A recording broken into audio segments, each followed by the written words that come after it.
ஓம் நிரஞ்சனாய வித்மகே நிராபாசாய தீமகி தன்னோ ஸ்ரீனிவாச பிரச்சோதயாத். ஆன்மீக அன்பர்களே, ஜெயா தொலைக்காட்சியுடைய அருள் நேரம் நிகழ்ச்சியிலே திருப்பதி ஏழுமலையானை அவருடைய வரலாறை அன்பர்கள் காதுகுளிர கேட்டு கண்ணார கண்டு பிறவி பயனை அடைய இருக்கின்றோம். திருமலை திருப்பதி க்ஷேத்திரத்துக்கு இணையான வேறு க்ஷேத்திரம் கிடையாது. திருமலை திருவேங்கடவனுக்கு இணையான வேறு தெய்வம் கிடையாது. திருப்பதி சென்று வந்தால் திருப்பங்கள் உண்டாகும் என்ற நம்பிக்கை காலம் காலமாக நம்மிடத்திலே உண்டு. சிறப்பு வாய்ந்த தெய்வம் திருமலை தெய்வம் ஸ்ரீனிவாசன். அவருடைய சுப்பிரபாதத்தை முழுமையாக சொல்லணும், வாழ்க்கையில் சொன்னால் மிகச்சிறந்த வெற்றிகளை பெறலாம் அப்படின்னு ஒரு உலகோருடைய நம்பிக்கை உண்டு. அந்த ஸ்ரீனிவாசனுடைய சுப்பிரபாதத்தை முழுமையாக சொல்வது சிலருக்கு சில நேரங்களில் இயலாது என்று சொன்னால் ஸ்ரீனிவாசனுடைய காயத்ரியை சொல்ல வேண்டும்.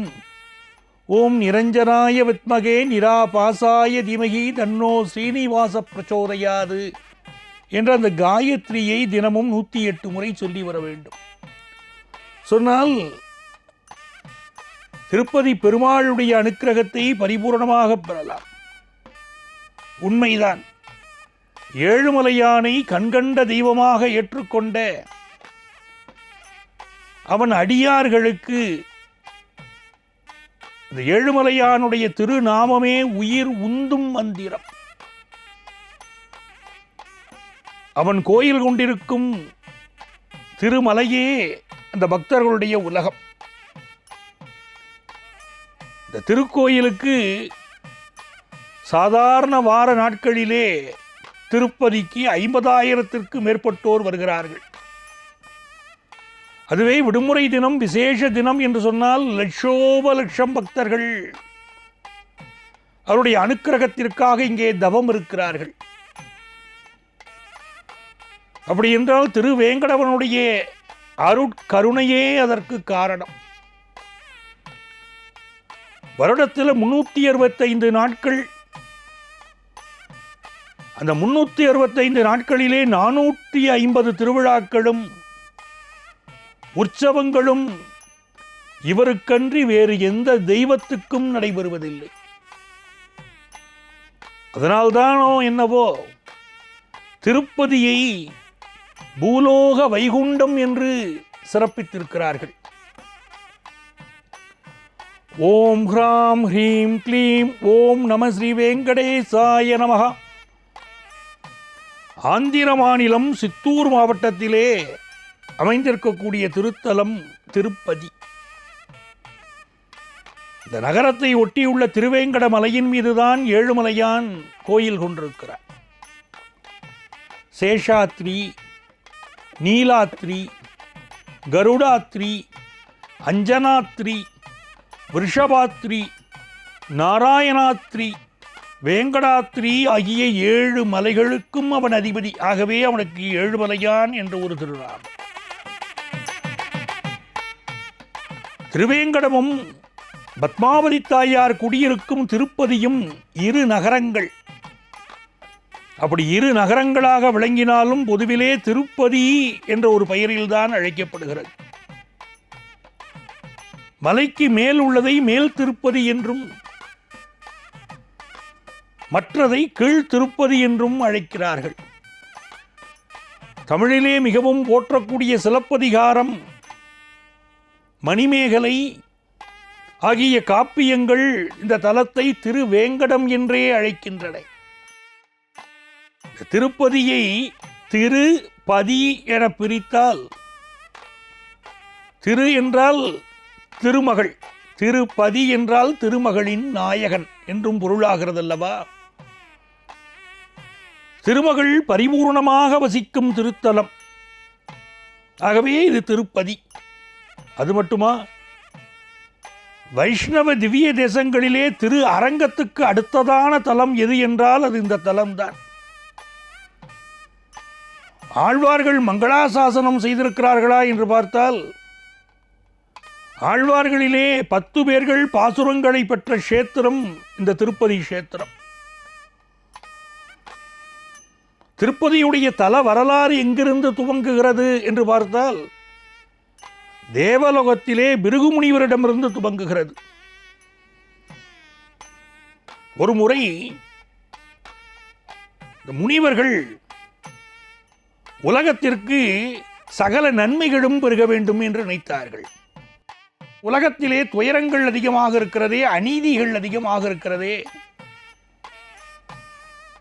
இவையெல்லாம் அகன்று இந்த உலகத்திலே சகல நன்மைகளும் பெருக என்ன செய்யலாம் என்று அவர்கள் யாகம் நடத்த முதலே தீர்மானித்தார்கள்.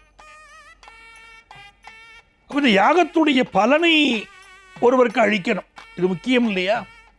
யாகத்தில் விசேஷமான விஷயமே இந்த அவிர்வாகம் அளிப்பது. இப்ப யாகத்துடைய பலனை மும்மூர்த்திகளில் ஒருவருக்கு அளிப்பது என்று முடிவானது. அந்த மூவரிலே யார் இதற்கு மிக தகுதியானவர் அப்படின்னு பார்க்கணும். அந்த பொறுப்பை யாரிடம் கொடுத்தார்கள் என்றால் பிருகுமுனிவரிடம் கொடுத்தார்கள். இந்த பிருகுமுனிவருக்கு ஞானக்கண் உண்டு. மனிதர்களாகிய நமக்கு புறக்கண்கள் இருக்கிறது, இந்த ஞானிகளுக்கு அகக்கண்ணும் உண்டு. நமக்கெல்லாம் முகத்திலே கண்கள் இருக்கிறது என்று சொன்னால், பிருகுமுனிவருக்கு பாதத்திலே ஞானக்கண் உண்டு. நம்ம இஎஸ்பி பவர்னு சொல்றோமே, எக்ஸ்ட்ரா சென்சிட்டிவ் பவர், எதிர்காலத்தை உணரக்கூடிய ஆற்றல் என்று சொல்கிறோம். அந்த எதிர்காலத்தை உணரும் சக்தியும் உண்டு அவருக்கு. ஆனால் அவருக்கு ஒரு குணம் இருந்தது. அந்த எதிர்காலத்தை உணரும் சக்தியை வைத்துக்கொண்டு பிறரை மட்டம் தட்டுவதிலே அவருக்கு ஒரு அலாதி இன்பம். அதனால் உண்டான அவரது கர்வத்தை பங்கம் செய்ய பரம்பொருளும் ஒரு தருணத்தை எதிர்பார்த்திருந்தது. அந்த தருணம்தான் இப்பொழுது நெருங்கி வந்தது. பிருகுமுனிவர் முதலிலே சத்தியலோகம் சென்றார். சத்தியலோகத்திலே யார் இருப்பார்கள்? சரஸ்வதியும் பிரம்மதேவனும் இருந்தார்கள், தனித்து இருந்தார்கள். ஒரு கணவன் மனைவி தனித்து இருக்கிற போது உள்ளே செல்வது நாகரிகம் அல்ல, அனுமதி பெற்றுத்தான் செல்ல வேண்டும் என்பது இல்லாமல் பிருகுமுனிவர் அனுமதி பெறாமல் உள்ளே நுழைந்து விட்டார். உள்ளே நுழைந்ததும் அங்கிருந்த பிரம்மா அதை கண்டித்தார். பிருகுமுனிவருக்கு கோபம் வந்துடுது. ஒரு முனிவனாகிய நான் வந்திருக்கிறேன், நான் வருகிற போது அனுமதி பெறாமல் ஏன் வந்தாய் என்று இந்த பிரம்மா கோபிக்கிறார். இந்த பக்தரை, என்னுடைய பெருமையை உணராத இந்த பிரம்மதேவனுக்கு நீ உலகிலே பூஜையே நடக்காது என்று சபித்து விட்டார். முதல்ல சத்தியலோகம் போயாச்சு, அடுத்தது கைலாயம் செல்லணும். சத்தியலோகம் என்பது பிரம்மனுடைய இருப்பிடம், கைலாயம் என்பது சிவபெருமானுடைய இருப்பிடம், அடுத்தது வைகுண்டலோகம். வைகுண்டலோகம் என்பது பெருமாளுடைய ஸ்தலம். திரு கைலாயத்திற்கு செல்கிறார். அங்கே போனால் அங்கே சிவனும் பார்வதியும் தனித்திருக்கிறார்கள். அங்கே இருந்த தடைகளை எல்லாம் பொருட்படுத்தவில்லை. இவருக்குத்தான் பிருகுமுனிவருக்கு தன்னை யாரும் தடுத்தால் பிடிக்காதே, ஆகவே தடையை பொருட்படுத்தாது உள்ளே நுழைகிறார். எப்படி பிரம்மன் கண்டித்தானோ அதை போல இங்கே சிவனார் கோபித்தார் பிருகுமுனிவரை பார்த்து. பிருகுமுனிவருக்கு கோபம், என்னை நீ தடுக்கிறாய், ஏன் இந்த நேரத்திலே நுழைந்தாய் என்று கேட்கிறாய்? சிவபெருமானே, உனக்கு பக்தர்களை எதிர்கொள்ளக்கூடிய பக்குவம் கூட இல்லையே என்று சிவபெருமானுக்கு இவர் சாபம் கொடுத்தார். பிருகுமுனிவர் அவர் பிரம்மனுக்கு கொடுத்த சாபம், பிரம்மா உனக்கு பூலோகத்திலே கோயிலே கிடையாது என்ற சாபத்தை கொடுத்தார். ஈசனுக்கு என்ன சாபம் கொடுத்தார் என்று சொன்னால், ஈசனே, இந்த பூலோகத்திலே இனி உனக்கு லிங்க ரூபம்தான் இருக்கும் என்று சாபம் கொடுத்தார். அந்த லிங்க ரூபத்துக்கு தான் பூஜை நடக்கும் என்று சபித்தார். அடுத்து பார்த்தார், இன்னும் ஒரு லோகம் மிச்சம் இருக்கிறது, அது வைகுண்டம், அங்க போகலாம்னு சொன்னார். அங்கே சயனத்தில் இருந்தார் திருமால். முனிவர் வரப்போகிறார் என்று அவருக்கு தெரிந்திருந்தார். முனிவரின் வருகையை அறிந்தும் அறியாதவராக அறிதுயில் கொண்டிருந்தார். அந்த துயிலுக்கு பேரே அறிதுயில், அறிந்தும் அறியாமல் இருப்பது. தூங்குவது போல் பாசாங்கு நாங்க நம்ம ஊர்ல அறிதுயில் கொண்டிருந்தார். மிகுந்த கோபம் கொண்டார் பிருகுமுனிவர். நான் வந்திருக்கிறேன், இந்த பெருமாள் உறங்கிக் கொண்டிருக்கிறார்,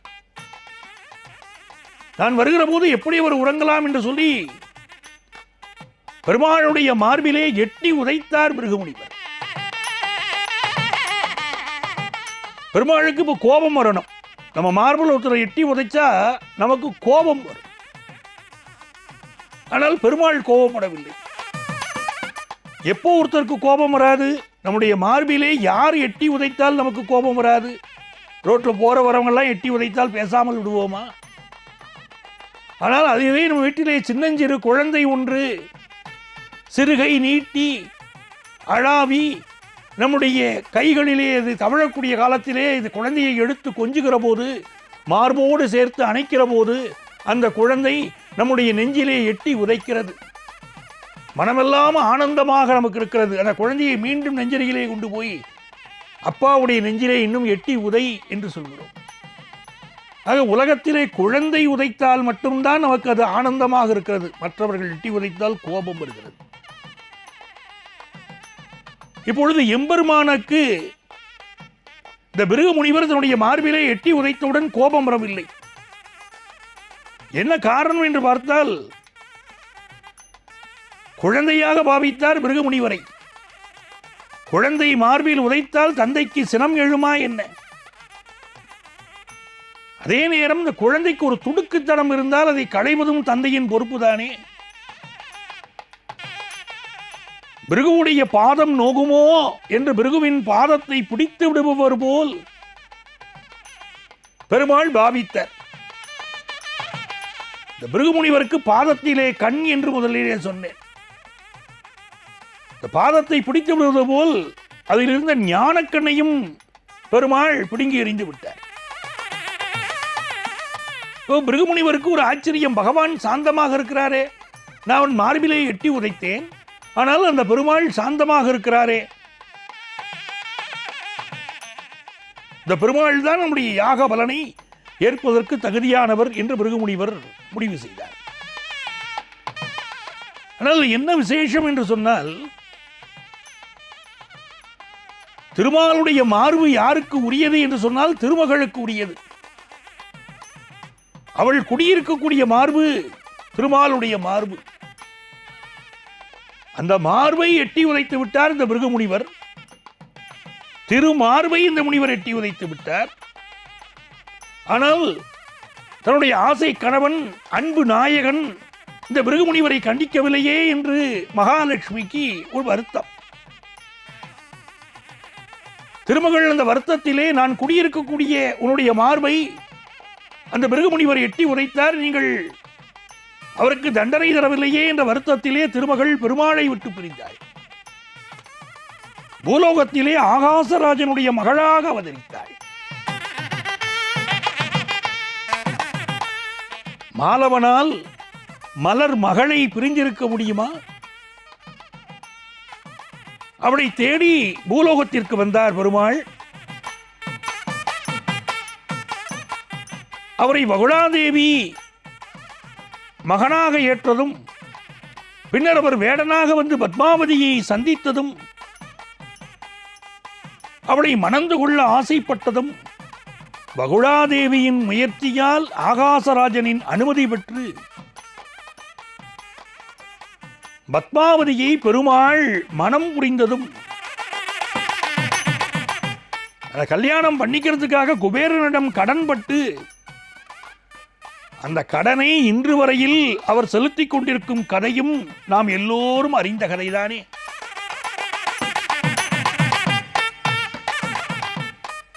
இனி இந்த வரலாறுக்கு அப்புறம் நாம் தெரிந்து கொள்ள வேண்டிய விஷயம், இந்த கோவிலுடைய பூஜை வழிபாட்டு நியதிகள், பெருமாளுடைய தரிசனம், தீர்த்தங்கள், இதையெல்லாம், இந்த நிகழ்வுகளை எல்லாம் நம்ம பார்க்கணும். ஏழுமலையானுக்கு இங்கே கோயில் எழுப்பிய புண்ணியத்தை கட்டிக்கொண்டவர் யார் என்று பார்த்தால், ஆகாசராஜனுடைய தம்பியான தொண்டைமான் என்கிறது தலபுராணம். சுவாமியை தரிசிக்க 33 தேவர்களும் இங்கு கூடினார்கள். பெருமாளுக்கு பெருவிழா நிகழ்த்த அனுமதி வேண்டினான் பிரம்மன். பரம்பொருளும் இசைந்தது. அது முதல் துவங்கியது திருமலையுடைய பிரம்மோத்சவம். அந்த பிரம்மோத்சவம் துவங்கிய அந்த அனுபவத்தை மெய் சிலிர்க்க வைக்கக்கூடிய நிகழ்வை தான் இங்கு உங்களுக்கு நான் எடுத்துச் சொல்கிறேன். திருப்பதி மலைமேல் உறையும் மூலவரை ஏழுமலையான், திரு வேங்கடமுடையான், திரு வேங்கடநாதன், வேங்கடேசன், வெங்கடேஸ்வரன், ஸ்ரீனிவாசன், பாலாஜி என்றெல்லாம் போற்றுகிறோம். பண்டைய தமிழ் இலக்கியங்கள் இவருக்கு சூட்டிய பெயர் என்ன தெரியுமா? வெறுங்கை வேடன். திருப்பதி ஏழுமலையானுடைய மூலஸ்தானத்துடைய பெயர் ஆனந்த நிலையம். என்ன அற்புதமான பெயர் பாருங்கோ, ஆனந்த நிலையம். அந்த பெயருக்கு ஏற்ப வாழ்க்கையில் ஒரு முறையேனும் அவரை காண மாட்டோமா என்று திருமால் அடியார்கள் ஏங்கி கிடக்கிறார்கள். அவர்களுக்கு சில வினாடி பொழுதுகளில் பல கோடி புண்ணியத்தை பெற்ற பேரானந்தத்தை தருகிறார் திருப்பதி ஏழுமலையான். அரை மணி நேரம் நின்று நாம சேவிக்கிறது இல்லை, சில நொடிகள் தான் அவரை சேவிக்க வாய்ப்பு கிடைக்கிறது. ஆனால் நம்முடைய மெய் சிலிர்க்கிறது, உள்ளம் நிகழ்கிறது. தங்கத் தகடுகளால் வேயப்பட்ட காண கிடைக்காத பேரழகே ஏழுமலையானே. இந்த ஆனந்த நிலையம் தங்கத் தகடுகளால் வேயப்பட்டிருக்கிறது. பொதுவாக சிலைகள் என்பவை கருங்கல்லிலே செதுக்கப்பட்டிருக்கும் இல்லையா? அந்த விக்கிரகத்தில் ஏதேனும் ஓர் இடத்திலாவது சிற்பியின் ஒளிபட்ட இடம் தெரியும். ஆனால் திருவேங்கடவனுடைய அந்த திவ்ய மேனியிலே அப்படி எந்த விதமான அடையாளத்தையும் காண இயலவில்லை என்று சொல்கிறார்கள். இந்த சிலையிலே வடிக்கப்பட்டுள்ள ஆபரணங்கள் இருக்கிறதே, அந்த ஆபரணங்கள் கூட நல்ல பாலிஷ் போட்ட நகை போல பளிச்சுன்னு இருக்கு. என்ன ஒரு அற்புதம்! திருப்பதியில எப்பவும் குளிர் நிறைஞ்சிருக்கு. கடல் மட்டத்திலேருந்து 3000 அடி உயரம். ஆனால் கருவறைக்கு சென்றால் ஒரு இயற்கை அற்புதம் அங்கு நிகழ்கிறது. அதிகாலையிலே குளிர்ந்த நீரால் திருமஞ்சனம் செய்கிறார்கள். அப்போது பெருமாளுக்கு வியர்க்குமாம். பீதாம்பரத்தினாலே அந்த வியர்வையை ஒற்றி ஒற்றி எடுப்பார்களாம். ஏழுமலையானுடைய திருமேனி இருக்கிறதே, அது 110 டிகிரி ஃபாரன்ஹீட்ல வெப்பத்தோடு இருக்கும் என்கிறார்கள். அப்போது பேர் அதிசயம் தானே அது. அதை போல ஒவ்வொரு வியாழக்கிழமையும் ஏழுமலையானுக்கு அபிஷேகம் செய்வதற்கு முன்னதாக நகைகளை களைவார்கள். அப்போது ஏழுமலையானுடைய ஆபரணங்களும் கதகதப்போடு இருப்பதை உணர முடியுமா? அவருக்கு எப்படி பிரசாதம் படைக்கிறான்னு பார்த்தோம்னா, தினமும் ஒரு புதிய மண் சட்டியிலே பிரசாதம் படைக்கிறார்கள். தயிர் சாதம் தவிர வேறு எந்த நைவேத்தியமும்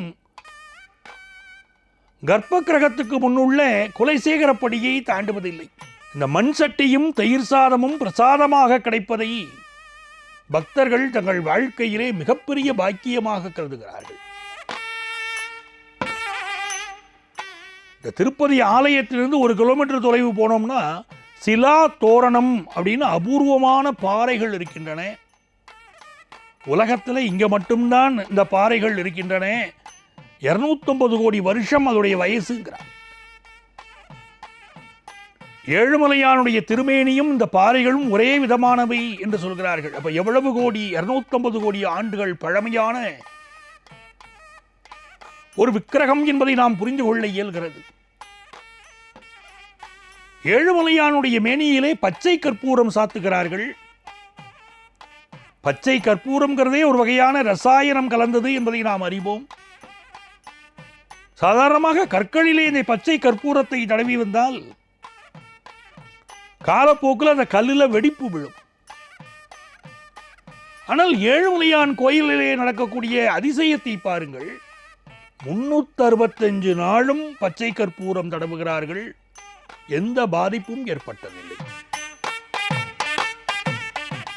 சுவாமியுடைய அபிஷேகத்துக்காக குங்குமப்பூவை ஸ்பெயின்லேருந்து வருது. குங்குமப்பூ நேபாளத்திலிருந்து கஸ்தூரி வருகிறது.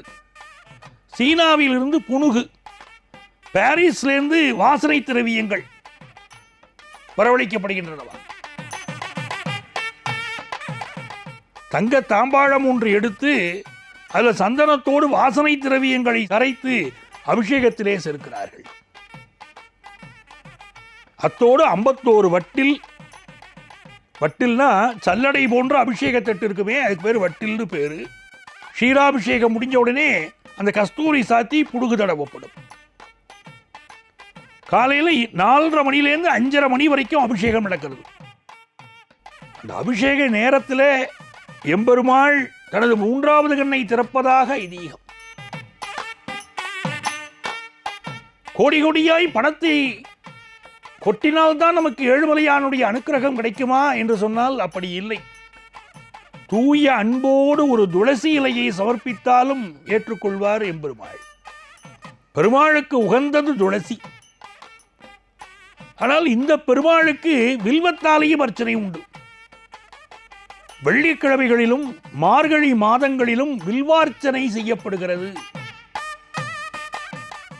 சிவராத்திரி அன்னைக்கு திருப்பதியில க்ஷேத்திரபாலிகா அப்படிங்கிற ஒரு உற்சவம் நடக்கிறது.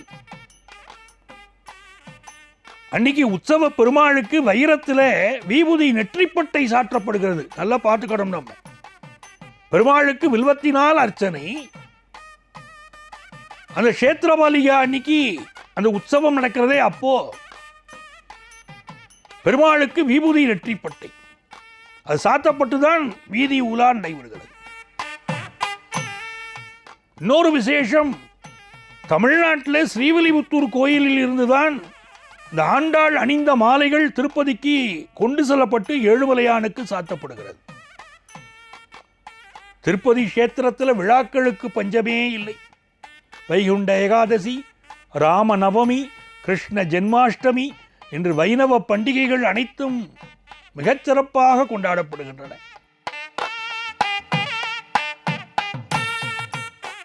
இவை அனைத்துக்கும் மகுடம் சூட்டும் விதமாக ஒவ்வொரு ஆண்டும் புரட்டாசி மாதம் இங்கே பிரம்மோற்சவம் நடக்கிறது. முக்கிய விழாவாக இருக்கிறது. பிரம்மனே நேரில் வந்து இந்த உற்சவத்தை நடத்துவதாக ஐதீகம். இந்த நேரத்தில் ஒரு வாரத்துக்குள் 10 முதல் 15 லட்சம் பக்தர்கள் திருமலையிலே குவிகிறார்கள். திருப்பதியில் மிகவும் முக்கியமான தீர்த்தங்கள் குமார தீர்த்தம், தும்புரு தீர்த்தம், ராமகிருஷ்ண தீர்த்தம், ஆகாச கங்கை, பாண்டு தீர்த்தம், பாப விநாச தீர்த்தம், சுவாமி புஷ்கரணி.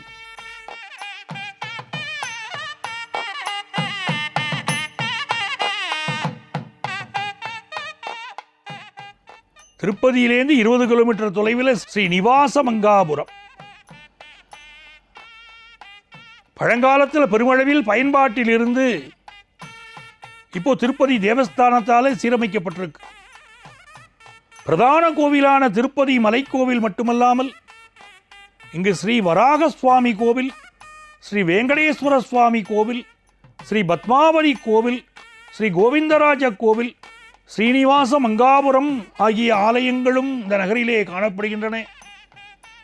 மலைக்கு மேல் ஸ்ரீ ஆதிவராக மூர்த்தியை தரிசித்து விட்டுதான் ஏழுமலையானையும் மற்ற சன்னதிகளையும் தரிசிக்க வேண்டும்ங்கிறது ஐதீகம். ஆகாச கங்கை, பாப விநாச நீர்வீழ்ச்சி ஆகிய தீர்த்த தலங்களையும் பக்தர்கள் தரிசித்து வர வேண்டும்.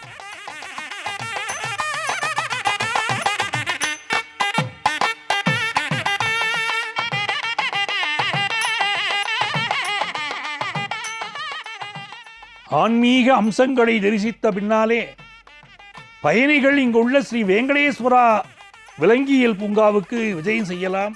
பல வகையான விலங்குகள் மற்றும் பறவைகளை பாதுகாத்து வளர்க்கிறார்கள். சிலா தோரணம் என்று அழைக்கப்படும் பாறை தோட்டம் நம்ம அவசியம் பார்க்க வேண்டிய ஒரு இடமா இருக்கு.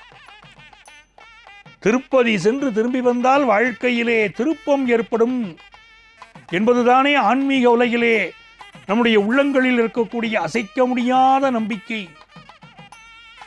நாமும் திருப்பதிக்கு சென்று ஏழுமலையானை தரிசித்து விட்டு வந்தால் நம் அனைவர் வாழ்விலும் இன்பங்கள் பல மலர்ந்து ஒளிமயமான எதிர்காலம் காத்திருக்கிறது நமக்கு என்பதிலே ஐயமில்லை. ஓம் ஸ்ரீனிவாசாய நமஹ.